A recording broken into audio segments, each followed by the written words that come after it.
കാലുമാറ്റം ഉള്ളിടത്തെല്ലാം തട്ടിക്കൊണ്ടുപോകലാണോ ചെയ്യുക? മുഖ്യമന്ത്രിയുടെ വാക്കിനും പഴയ ചാക്കിനും ഒരേ വിലയാണെന്ന് വി ഡി സതീശൻ നിയമസഭയിൽ പറഞ്ഞു. ഇതിന് കൂട്ടുനിൽക്കുന്നത് പോലീസാണെന്നും അദ്ദേഹം പറഞ്ഞു.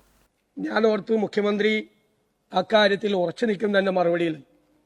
പക്ഷെ അദ്ദേഹം കാലുമാറ്റത്തെക്കുറിച്ച് സംസാരിച്ചുകൊണ്ട് അദ്ദേഹത്തിന്റെ കീഴിലുള്ള പോലീസ് കിഡ്നാപ്പിങ്ങിന് കേസെടുത്ത ഈ ക്രിമിനലുകളെ ന്യായീകരിക്കുകയാണ്. മുഖ്യമന്ത്രിയുടെ വാക്കും പഴയ ചാക്കിനും ഒരേ വിലയാണ് എന്നാണ് ഇന്ന് അങ്ങയുടെ മറുപടിയിലൂടെ ഇന്ന് പുറത്തു വന്നത്. സർ ഇവിടെ കാലുമാറ്റം ആണ് അദ്ദേഹത്തിന് ഭയങ്കരമായ വിഷമമുണ്ടാക്കിയ സംഭവം. സർ, കേരളത്തിൽ എത്ര പഞ്ചായത്തുകളിൽ എത്ര പേര് അങ്ങോട്ടും ഇങ്ങോട്ടും കാലുമാറിയിരിക്കുന്നു?